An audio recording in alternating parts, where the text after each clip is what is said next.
No, I am, but it's not an illness. Well, what I would say is that I do not analyse the fact of what makes me gamble. I accept Perhaps the you fact should do so.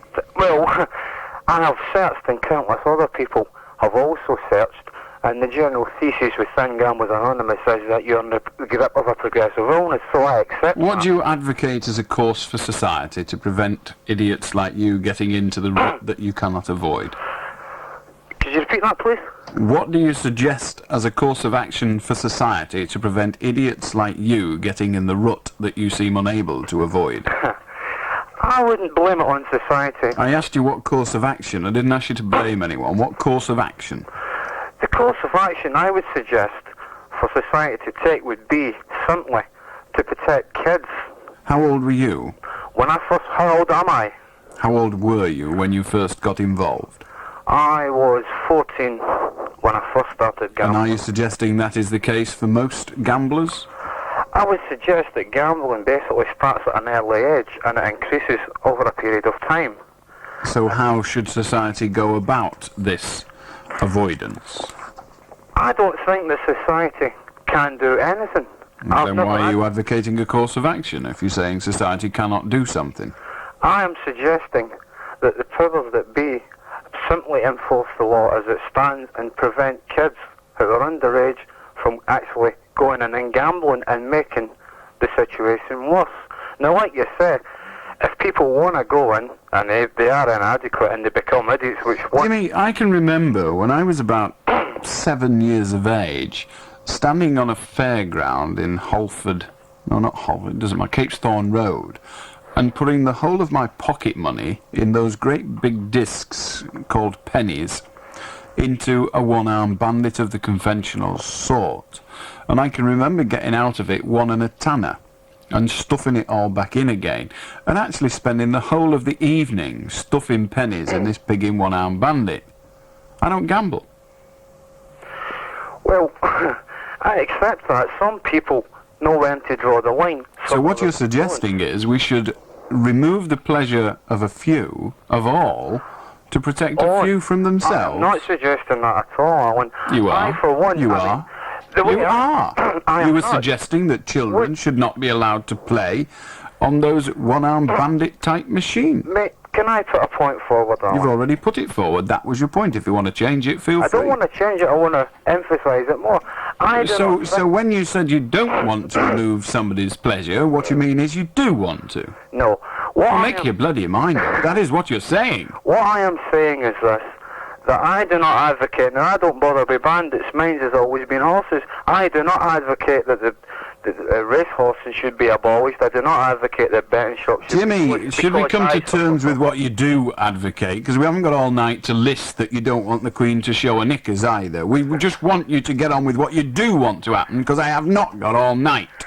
What I am saying, and what I have said, is simply that the powers that be should enforce the law as it stands and take the law against the people who admit kids underage into amusement arcades when the law says that they shouldn't go in the first place. Fine. How do, Gail?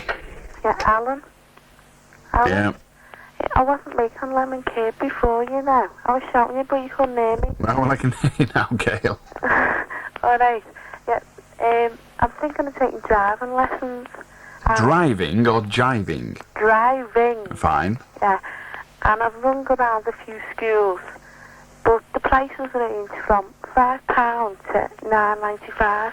Now, what's the difference? I mean, what's tuition like? Will it be getting different? The answer to that is it rather depends on the school, but what I suggest you do is go with a driving instructor who is a member of, or is an approved driving instructor. You can check whether he's improved.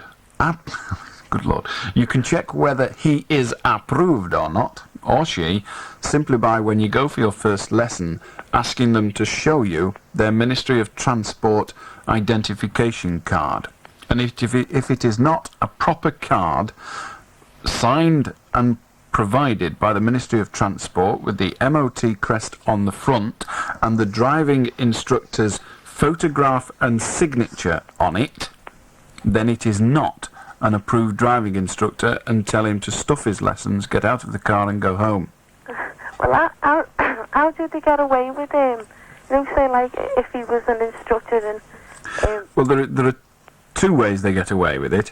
One is that the regulations are not policed awfully well, and two, there are some instructors who are allowed to teach but are not totally qualified, and those are trainee instructors. And the trainee instructors are required to have a qualified instructor with them for a proportion of their lessons, but not for all. Now, I maintain that no person should be required to pay the normal price for an instructor if what they're getting is a trainee. One or two trainees get upset about that, but stuff them. Well, do you know, like, say, if I went with the one with £9.95, do you think that would be better tuition? Or do you think that they wouldn't be approved at all? But the answer is you are as likely to get an approved driving instructor at £9.95 as you are at £5.55. Because when a school starts off, when a bloke decides to go out on his own and be a driving instructor, like even a qualified one, he has to attract business from those driving schools that are already operational. And he does that by reducing his prices or starting at a low price. So it's perfectly possible that the person offering you lessons at £5.50 is as qualified and indeed as good as someone at £9.50. It's a matter of shopping around. But there are all sorts of other things too. Some lessons are not full lessons in that you spend a proportion of the time driving from one lesson to the next. In other words, you're not concentrating on your tuition, you're merely going to pick up the next pupil. Yeah. So that's the first thing you want to find out. Have you got a pick-up service? Is it a free pick-up service, or do I have to come to the office? Those are all the question marks you need to ask. Well, do you think I'm best safer than going for one round about £6? Well, there's no answer to that, Gail. I cannot provide you with safety, as it were. You must decide what price you are prepared to pay. If you can get a full hour's tuition with a qualified instructor from door to door, not picking up the next pupil and being picked up by the previous pupil, if you can get that for £2, get it for £2. He's losing money, but that's his problem. Yeah, there again, I could just go a lot cheaper and ask my dad to teach me, can't I? You could, but your chances of passing your driving test would be diminished, and your chances of becoming a good driver, which has got nothing to do with passing your driving test, are severely impaired, because your father is more than likely going to teach you his bad habits. He cannot help to do. All right, then. Thanks very much. The difference, before you go off, I'm not suggesting that driving instructors do not have bad habits of their own. They just know how to teach rather than teach those habits. All right? Yeah. Okay. Right. Good luck anyway. Ta-ra. Ta-ra. How do, Stephen? Hello, Alan. Yep. I'd like to talk about the Hampton Court fire. Go on. But from my information, the building is owned by the Environmental Department, or the Environment Department. As far as I'm aware, that's not true. The building technically is owned by the Queen. Oh, well, the paper I've read says it's owned by the Environment Department, which why Kenneth Baker is saying the government will foot the bill. Well, they are responsible for it, but of course, if it was totally owned, exclusively owned by the Environment Department, Kenneth Baker wouldn't bother making the statements. But Because there would be no doubt, would there? My point on this is why the building isn't insured. Because somebody in the Environment building, you said before that it's a tourist attraction. Well, I'm from Blackpool, and I work on the rides at the Blackpool, and all the rides here have got to be insured for the people who are actually on it. Indeed they have, but what we must consider, Stephen, is that to insure every government building would cost literally billions of pounds, that's thousands of millions of pounds every year. Oh. Whereas the repairs to damaged buildings don't cost that much in a year. So it's a sensible economic decision for the government to foot the bill for repairs and any legal requirements that arise than it is to insure every government building. Well, technically, I disagree, because I was still How saying- technically do you disagree? Well, the thing is, if that fire had happened when it was open to the members of the public, and Yes. say 30 or 40 people got killed Yes. in that fire, it would have Yes. cost the government a lot more. Of course it would have cost the government a lot more. Indeed, if they So would have lost... obviously, like myself, I think the person who is overall in charge from the government of that building, there must be a minister or a junior You must, minister. first of all, Stephen, you must get away from the idea that the government would bother to insure one building. If the government decided as a policy that its buildings should be insured, it would insure them all. It wouldn't pick and choose. So the premium on all that... You have to remember the policy of insurance. Yeah. The whole idea of insurance is that the non-injured parties pay for the cost of injuries to the injured parties, yes? Yes. In other words, all the motorists that don't crash pay the bills for them that do. Yeah. Now, in the case of the government, if they decided to insure, they would insure all their buildings. Yeah. Now, to insure all their buildings would definitely mean, without any doubt at all, that they would have to pay a premium of some thousands of millions of pounds per year. Yes. But what would it save them? It would not save them that amount of money. But I always thought that to have a building that was open to the public, by law, you have to be insured. Who makes the law? Well, the government, obviously. Indeed. But they can't have a law for themselves and a law for the people. They because can are the people. absolutely have a law for themselves and a law for what you describe as the people. You quoted motorists, but more motorists, by law, have to be insured who are on the road. Indeed they do. However, government motor vehicles are not insured in the same way. The purpose of insurance in the olden days was to actually provide the resources to meet the needs of the injured party. If those resources are not available from the private individual, there's an old legal phrase that says they are not worth the powder and shot. In other words, if you're knocked over by a pauper, there is little point in suing him, because he's got now to pay. Insured. Right, unless he's insured. Now, the government in no way can be defined as a pauper. The issue with the government would be is whether you are legally entitled to the money. If you are, they have a bottomless pit with which to pay you. That's right. So that is why there is no requirement for the government to insure. Yeah, well, as I say, my argument is if I owned a house which was an historical But house, Stephen, I would have to insure it before the environmental office would give me a licence to either operate it. that is correct. But the purpose of that would be to remove the risk of you being sued by someone who suffers damage at your hands or within your property and you not having the money. It is to insure against your not having the money. The government will never get in that situation. So, how could we know whether the libraries we use or the town halls that we use are insured? The simple answer in the case of libraries is to ask the county council. In the case of the town hall is to ask the local authority. And in the case of the government building, you can virtually guarantee that it's not insured. Yeah. Okay? It seems a bit pointless to me, though. Well, it may well seem pointless, but that's because you're unable to understand the explanation. It was fairly simple. Okay. It was beyond you nonetheless. Hello, Tracy. Hello, Alan. Hello? Yes? I was in the Lane Club last week, right? I don't know. I will not answer the question right.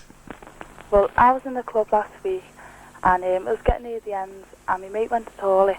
So I was in getting our coats, and then I was just standing by the side, and then the bouncer come up, and he said something about a drink, and I didn't think like he was talking to me, and then he goes, "You robbed my drink, didn't you?"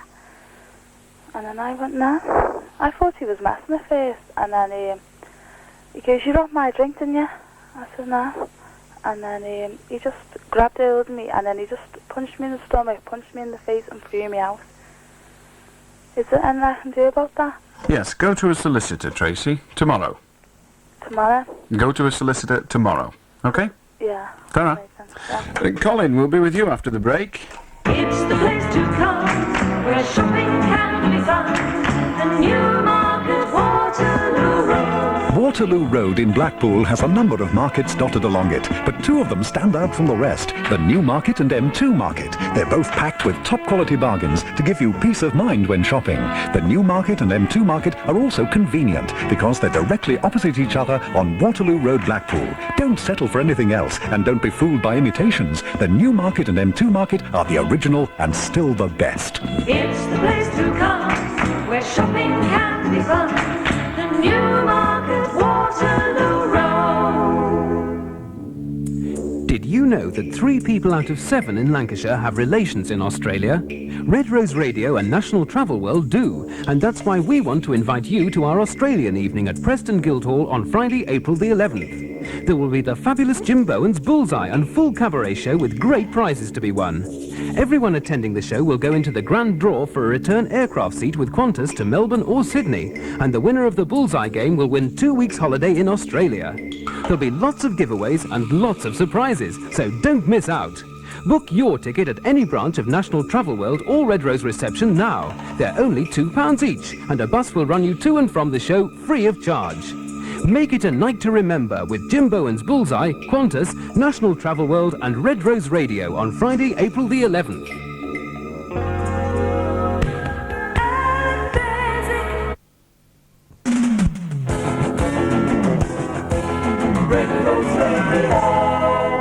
Surprised you can think at all, Colin. How do, Andy? I do, Alan. There's something been puzzling me for a long time now. Why is it that girls with the most streamlined figure offer the most resistance? I've no idea, you sexist prat. I'll do to line 5. Jimmy. Hello, Alan. I've got a problem I'd like to talk over with you, if I may. Go on. Just before Easter, I just had a walk to the cemetery to look at my parents' grave. And what I saw was that there was landscape in it. They'd taken all the stones up and everything, and just left the headstone there. I didn't like this, so I went to the priest to find out why it had been done. And he said it had been done to save money, so that they could loan it. Well, I said I wanted the stones back, which I had just paid £160 to have it done up. Well, 12 months ago I had it done up. And he said it had been advertised in the paper that they were going to loan it. Well, I don't read the papers that they advertised in. And I said it would have to be, the grave would have to be put as it was before. And he said there was no chance. And I was wondering if I could do anything about it. Well, first of all, there are certain rules and regulations about when and how a church can go about levelling its graveyard. Yes. And whether those regulations have been obeyed or not, it would seem that they have, to be perfectly honest. But there's a number of things you can do. Write, first of all, to the bishop that covers that parish, to the diocesan bishop, yeah, and tell him and find out what's going to happen. And if you're still not satisfied, then have a word with a lawyer. You see, what happened? I had just paid 160. Yeah, we know what happened, Jimmy. What I'm suggesting you do is write to the bishop. Yeah. Okay. There's nothing else I can do, is there not? Well, I've not said that there's nothing you can do. You want to know what you can do. Yeah. Well, the two courses of action you need to take are, first of all, to write to the bishop. And if you're not happy with what he replies, in other words, the bishop may well tell the priest that he's got to reinstate your grave, or the gravestone. If that is not the case, then get in touch with a lawyer. Okay? Thank you. Take a copy of your letter and a copy of the bishop's reply to the lawyer. Thank you very much. Okay. Bye-bye. Bye-bye now. I'll do Tony. Hello, Alan, good evening. Well, I've got a bit of a problem, but then again I haven't. What happens is... Well, I'm going to listen to you, and then again I'm not. Oh, all right. No, what I wanted to do was a charity-sponsored walk for local handicapped children's hospital. Now, apparently I found out tonight that The hospital doesn't want to know. And I've done all the sponsorship forms, I've gone to the local paper, and all the nonsense, and all I want to say is I just think it's downright bloody... When you say the hospital doesn't want to know, tell me what you mean. Well, it's for local taxi firms. We're not interested in that. Tell me what you mean when you say that the hospital doesn't want to know. Well, we've offered tickets for... There's a charity evening going on, and what my sponsored walk was in support of this charity evening at the local hotel. Now, the tickets for this charity evening are at the hospital, and now they just don't want to buy any, don't want to know anything of it. Why should the hospital buy tickets? Well, it's all in support of the cause. Well, if they're buying tickets, then they're not going to get much benefit from the cause, are they? Well, no, it's rather like... It's spending a penny to make a penny, you know what I mean? Listen carefully. If I decide to do a concert, which I do quite frequently, and I book a 500-seat auditorium, and then I go along and buy all the tickets, I'll have some difficulty making a profit at night. Certainly. Right. So why should the hospital? No, well, what I was thinking is, you see, normally, when it's a big charity evening, when they've booked guests and they've booked, the trio... What has this big charity evening got to do with you stretching your legs? Well, no, I was only offering out the goodness of my heart. They're going to what? I was only offering out the goodness of my heart. They're going to send your heart? I was only offering out of the goodness of my heart to support the charity evening. I can't go to charity evening. What do you mean you're going to send your heart? Well, I was going to do a sponsored walk out of the goodness of my heart. Oh, I see. So you say the hospital don't want to know? No. Now, will you explain what you mean by that? Are you saying they don't want you to do the sponsored walk? Yeah, well, I would presume so. What do you mean you presume so? You're telling me that they've said they don't want to know. Would you like to now tell me what you mean? Well, what I mean is... Chris, Tony, what is to stop you doing your sponsored walk and then when you've got all the money together, just saying to the hospital administrator, here is £250, the result of a sponsored walk? What's wrong with that? Nothing wrong with that. Well, do it then. Do it. And it's worth it. Well, I think it's worth it. Well, if you think it's worth it, stop whinging at me and get your legs going. Well, I'm not whinging at you, Alan. When you say they don't want to know, why should the hospital respond to every Tom, Dick and Harry, of which I assure you there are dozens? I know there are dozens, yeah. Right. Now, why should the hospital start spending its time worrying about people like you? If you want to give them money, give it. But when they hold their own charity functions and all this, then they want your support. That's right, and if you don't want to give it, you don't have to. Well, I think it's wrong. Well, you can think all you like, but they haven't got the time. They're too busy saving people's lives to start mauling about with people like you. So if you want to do it charitably, then do it. But I already suggest to you that the very fact that you've made this phone call says to me that you're not a charitable person at all. Otherwise, you'd be out walking, getting the money and give it them, instead of blowing your bloody trumpet on the radio. Now, if you want to do it, do it. Well, I only phoned up in... I know what you phoned up. You phoned up to slag off the hospital. I suggest you shut your rap and get walking. My mother works hard as a nurse. Listen, just do it. That's all. I've got to set up the date, I've set up the papers, I've set up Right, well, get on with it then. Whinging. How do, Chris? Is right, is that? What? I don't think you can walk. Well, we'll find out about that later. What can we do for you, Chris? The bloke got a job at the zoo, Alan. Go on. A young lad, you know, and anyway, the zookeeper told me, he said, well, go and feed the finches and water them. And he went to them, and he come back. He said, they're all dead. He said, that what? So, the zookeeper went, and he looked, and they were all dead. He said, it's not their fault, cock. I tell you what, he said, throw them into lions and clean cage out. So he did, we threw him all into lions and clean cage out, and then he went to the zookeeper and said, what have I to do now? He said, well, go to chimpanzees there. He said, and give them all these nuts and all the food here and water them. And so he went round, and he come back. He said, they're all dead. And the zookeeper said, look. He goes, and they were. He said, No, it's not their fault, Cock, he says.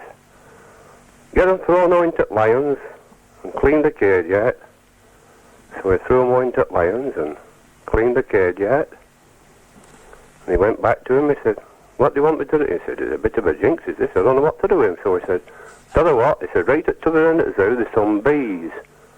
Oh, beehives, he said, go and get this net on and clean all the cages out and get out for me. You know. So he went down and he come back.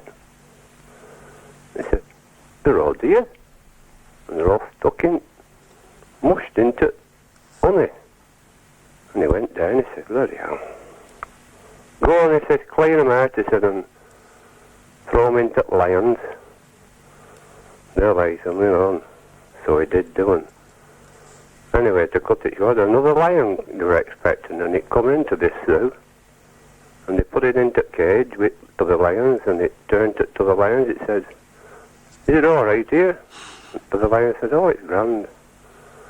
He said, what's food like? Oh, I said, today, so we just had chimps, finch, and mushy bees. Thank you very much. It wasn't it would have been a terrible shame to interrupt you. It's a belter. Ta-ra, Chris. Another one, Alan. No more. Ta-ra. Ta-ra. How do, Peter? All right, so, yeah, I phoned up, the lad who phoned before, to him about the lead weights, and you said to him, they've provided you with another way of using weights. Well, I've been looking for ages, you know, for this new way, like they're using the weights for fishing, because I go fishing myself. Well, the people who have banned us from using the lead weights, they haven't provided us with nothing, they just give us an ultimatum. Well, indeed, they haven't provided them, but they are available for you to purchase. How do, Graham? Hello, Alan. Yeah? How are you there? No. How do, Ron? Hello, good evening. I would like to go back to a point you said earlier on about abortion being only to do with the woman and her God, etc. If she has one, yes. Yeah. Well, in my belief, to get pregnant, it also includes the man. And in my belief, it's just as much his responsibility as her responsibility. It's not, therefore, abortion shouldn't be just to do with the woman. I don't know if... The man cannot carry the child. The man cannot have the physical discomfort, the physical metabolic changes that the woman has to undergo. Right. But as he has been involved and could have taken the precautions in the first place to prevent this... Indeed, his involvement is prior to conception, not after. Right. But shouldn't he be... I don't know if there are legal laws or whatever, but shouldn't he be held legally responsible should she become pregnant? He frequently is held to be legally responsible, but the only redress available is the financial one, and that is to make him pay for the upkeep of the child, and that is a very unsatisfactory redress. All right. Can I ask another point?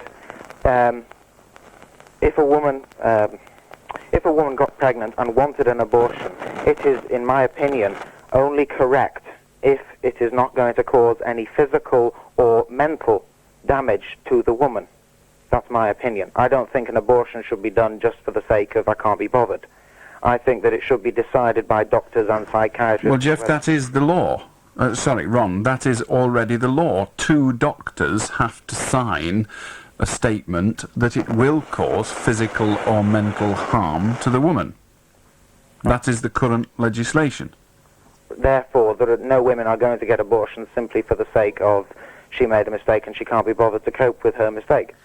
The problem is that it is so easy for a, should we say, irresponsible woman to fabricate the fact that she will be distraught, she will suffer trauma if the pregnancy continues.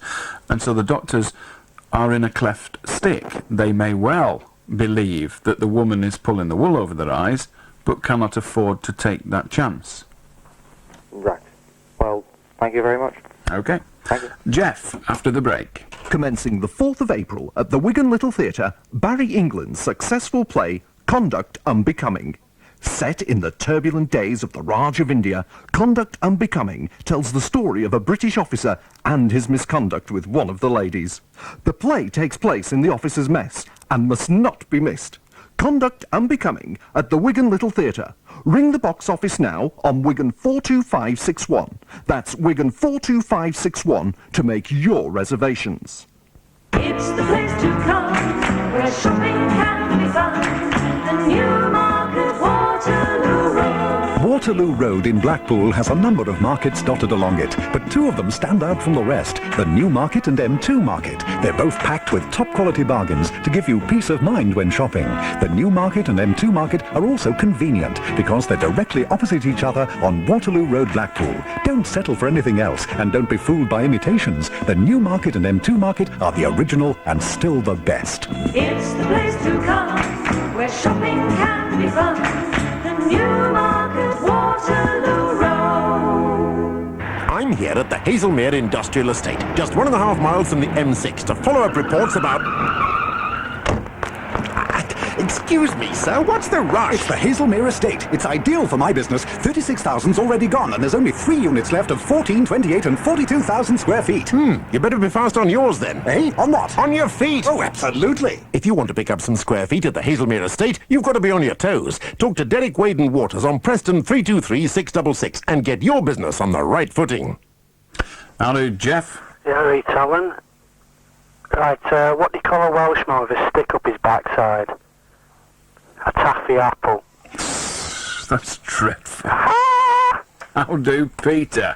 Hello, Alan. Just a couple of things I'd like to say. First thing about the guy earlier on who's moaning about denationalisation stuff. Just say the Hull has had a private phone system of its own for, I don't know, quite a few years now. I'm not sure quite how long. Yes, for a very long time at least. Yeah. And so they have the people in Hull have the full services of all British Telecom network. And yet they pay lower rental charges for the telephone lines and lower phone call charges. Indeed, but they've never had to foot the bill, and this has been a bone of contention for many years. They've never had to foot the bill for telephone development. They buy all their technology off the shelf. They don't actually do any of the research that British Telecom used to have to do when it was the GPO. And British Telecom is now private, and so they are able to accept tender for the supply of technology. But Hull were never in the position that they had to reinvest in technology other than to go out and purchase it. Yeah, well, in which case... That is how they could keep their particular prices down in an unfair competitive system. Yeah, okay, in which case... perhaps they will. They ought to pay more to British Telecom for actually being linked into the system. Possibly, but they didn't, and they're hardly likely to now. Yeah. Anyway, the other thing about the guy who was moaning about taxpayers having to foot the bill for Hampton Court? Hampton Court, yeah. And I'd just like to say there's somebody who thinks himself so absolutely amazing that he doesn't think he should have to foot the bill for such a thing. I don't think I should have to foot the bill to pay for the fire service if his house was to burn down. It's a fair enough analogy, Peter. Thank you very much. Thanks, Alan. Cheers. Ta-ra. How do, Sarah? Alan, I've seen you on Brookside and Albion Market, and I didn't think that you're, you know, everybody keeps ringing up and saying that you're fat. I don't think that you're fat. I just think that you're gigantic. You're the first person I've met that actually saw me on Albion Market. I didn't even see me on Albion Market. Thank you for your call. How do, Bob? Hello, Alan. I wonder if you can help me with, give me some advice. I am a severe haemophiliac and have been on this concentrated treatment now for 3 years. I now have the AIDS virus. Do I have any way of... I'm sorry, I'm not explaining this very well. Do I have a compensation from my family from the government in the event of my death? The answer is you would have to establish that you contracted the AIDS virus as a result of negligence. Now that might not be easy, but I suggest you discuss it with a solicitor. Alright, thank you very much. Okay, bye-bye. How do, Tony? How do, Graham? Hello, Alan. Hello. Could you please answer me a question? Can you tell me what St Elmo's fire means? Or what it is? Not really, no. I mean, I can't tell you what it is. I can tell you what it seems to be, and that is St Elmo's fire is an electronic discharge, an electrical discharge between a positive and a negatively charged object. It usually occurs within, in fact it almost always occurs, in an area where there is a heavy mist, because that of course increases or reduces the conductivity of air. The more moist it is, the more likely it is to conduct electricity. So if you end up, as a result of rapid changes in air temperature, and therefore in the change of temperature in objects within that air, you could end up with negatively charged branches in a tree and positively charged branches in a tree. And electricity is a bit like water in that it tries to find its own level, only instead of it being a horizontal level, it's a level of electrical charge. And the movement of the electricity from the positive to the negative charge creates a flash not dissimilar to lightning, and that is very simply St Elmo's fire. Do you know where the name actually comes from then? Of St Elmo, I suppose. St Elmo, aye. Can I tell you a quick joke? No. Go on. It's a good one. Go on. There was a tramp in court the other day, and he'd been done for stealing 4 bottles of perfume from Boots. But they didn't do him on a charge of theft. He was done for fragrancy. Oh, dear me. People have been put down in Roman times for considerably less than that. Ta-da! Ta-da! How do to line 1, Brian. Hello, Alan.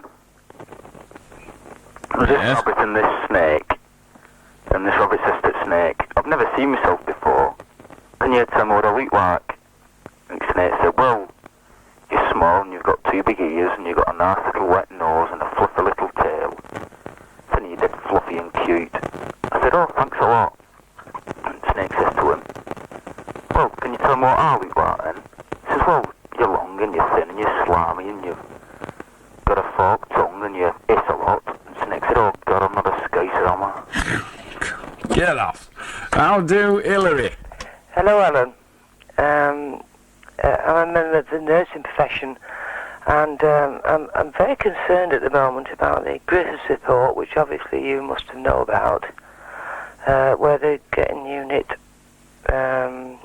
general managers now who are non-nursing, people who are controlling the purse strings, who know nothing about the ground level, so to speak. I wonder what you thought about that. I, like you, well, perhaps not as strongly as you, I'm suspicious of the efficiency of such a course in terms of patient care. But of course, hospitals these days are getting larger and larger. All the tiny hospitals, the old cottage hospitals and the like, are disappearing, and hospitals are getting larger and larger. And there is certainly an argument for people at the administrative head of those organisations not necessarily being medically qualified, be that nursing or what have you. Because it is an administrative role. Running a hospital is an administrative job. It's paper clips and paper. Yes, true. The only problem is in our area, we're so concerned about the staffing levels now, which are dangerous to say the least. Well, that is a point of view, obviously, that needs to be examined. But yes, it is easy to argue that the staffing levels are reduced simply because you've got administrators who do not have physical experience of nursing. I only know 2, and by know I mean have been in close contact with 2 hospital administrators, and I have tremendous respect for both of those people. One, unfortunately for the health service, eventually left and now runs... I think I know you're talking about. You know him, do you? Yes. He runs a private hospital way down south? Yes. You do know him? Yes. Right, well, he's a pal of mine as well. Yeah, and he was extremely good at his job, but unfortunately Indeed, yes. he left the area. He left the area, he left the health service eventually for better money elsewhere. But he'd never been a nurse. No, but what I'm But bothered never about needed is, to be. what I'm bothered about actually, Alan, is that nowadays pounds, shillings and pence are the foremost. Right, And what but happens if you at put a ground nurse... level, when my patients in the middle of the night need something, and I have personally to be in 3 places. But Hillary, at once what I'm and get suggesting, I accept all of that. What I'm suggesting to you is that if there was a senior, doubly qualified nurse running the hospital, he or she would have no more money. Perfectly true. Perfectly true. Yeah. So You're right there. the issue isn't administrators running the hospitals, it's the government not giving those administrators, whatever their background, the resources to do the job. Okay? Yes. Thank you, Alan, very Pleasure. much. Ta-ra. Bye-bye. How do Ted? Hi, Alan. I've been about an hour and a half trying to get through. Well, now you have done. What can we do for you? Well, all right. Well, can you shut your gob for a bit and listen? And you've got 5 seconds to start. Right, all right.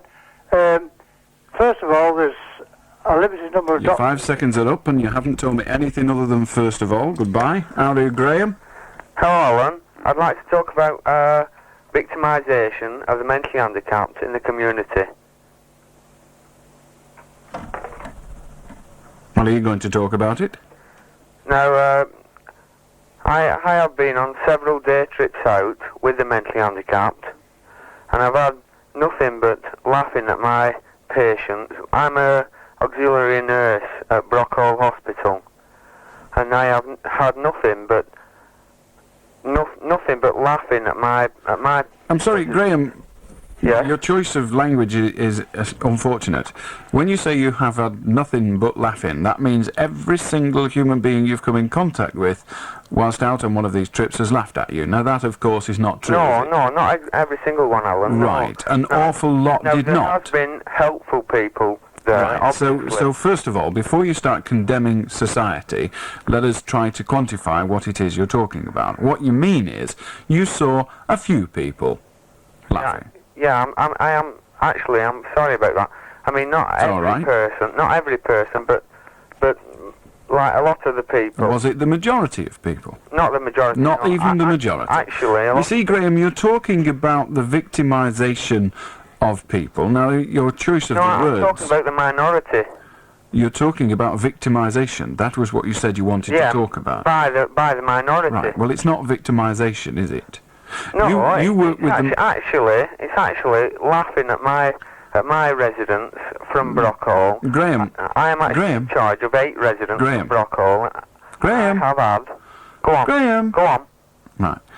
When you're working with these people at Brockhalls, do you use a process called empathy? Pardon? Do you know what empathy is? Yeah. Do you empathise with your patients? Well, it's what we call normalisation. Tell me what empathy... Graham, tell me what empathy means. Empathy? Yes. Is to actually try and familiarise the residents into actual normalisation. No, it's not. Go on then, tell me what empathy. it is. Do you know what sympathy is? Yeah, I use a lot of it actually at work. Do you? I mean, well, can I suggest to you first of all that you will be more successful in your objective if you used a little less sympathy and a damn sight more empathy. There is a very clear difference. Empathy means to put yourself into the position of somebody else, to try to understand their feelings, their points of view. Well, now that's what you should do with your patients. Good. Well, will you also do it with members of the community? Because to suggest that members of the community are victimising your patients is, to be perfectly honest, utter bunkum. What you mean is that they laugh occasionally, they don't understand, they're afraid, and many people cover their fears with a laugh. Now, Graham, what we need is more education, not people like you accusing the public at large of victimisation. No, not the public at large. That is what you said, Graham. Good night. Hello, Bill. Hello, Alan. I would just like to say, I would like to see CB radio made illegal Why? because the interference stops my pleasure and other people's pleasure when we're trying to listen to the radio. All we can hear is their voices over the top of it. You know, we can't hear it properly. Why should they stop our pleasure? Well, why should you stop theirs, is the answer. Why should I stop theirs? You're wanting to stop their pleasure. What you're suggesting is that your pleasure... I'm sorry? Is that their pleasure? It would seem so. I'm sure they're not doing it because it's a legal requirement. They're doing it because it's pleasure. They enjoy, stupid though it may seem, they enjoy communicating via the CB. Now what you're saying is they should be forbidden so that you can communicate with your radio. I'm sorry. Your pleasure is not more important than theirs, is it? It's not. So what you want is not to make that illegal, but to regulate it rather better. Have your frequencies further apart. Not to regulate, but... Fine, that I'll agree. That I will agree with, Bill. I will not agree with you saying it should be banned because it interferes with your pleasure. How do Chris, our final caller this evening? Good morning, Alan. What do you want? Do you know, it's nearly impossible to get in touch with you. What do you want? Right, I'd just like to talk to you. It's just that I actually tape you and take you down south and play you to all my friends that work in the same office. And they all tell me that, being a northerner, northerners always have this sort of saying that when you go into a pub in the evening, there's always this statement made during the course of the evening that the pies have arrived. Have you ever heard it? Pies have come. Yeah, pies have come. I've never actually heard it, but then I don't go into public houses all that frequently. You don't? So... But the fact that you actually repeated that means that you've actually heard it yourself, or you have heard it through... I am aware of the ridicule. What does it mean? I mean, does it actually mean that the pies actually arrived during the evening? They did used to, yes. It did? Yes. But they don't tend to do many pies in pubs anymore, have you noticed? Well, there's nothing I can do about that. It would be difficult for me to notice unless I went into the places, and I don't frequently. Oh, that's very unfortunate. It's not. It's a great pleasure of mine not going in pubs. I only go into pubs when I am required to do so either because of the company I am in, and it's rare that the company I am in is interesting enough to take me into a public house to continue in that company, or alternatively I'm being paid money. So... I would very rarely, I cannot think of a time in the last 12 months when I have, on an individual decision of mine, decided to go into a public house, and I cannot foresee a situation where I will make such a decision. Oh, that's fair enough. Good night. Good night. Pies have all been consumed. Have you heard about the latest offer at Tracy's Garage, Wigan Road, Leyland? For the next 20 weeks, there's a weekly draw for household goods and food to a total value of £1,000. Yes, £1,000, plus free soup bowls and kitchen equipment. We're open daily, 24 hours, for petrol, diesel, groceries, and top-line videos. And we also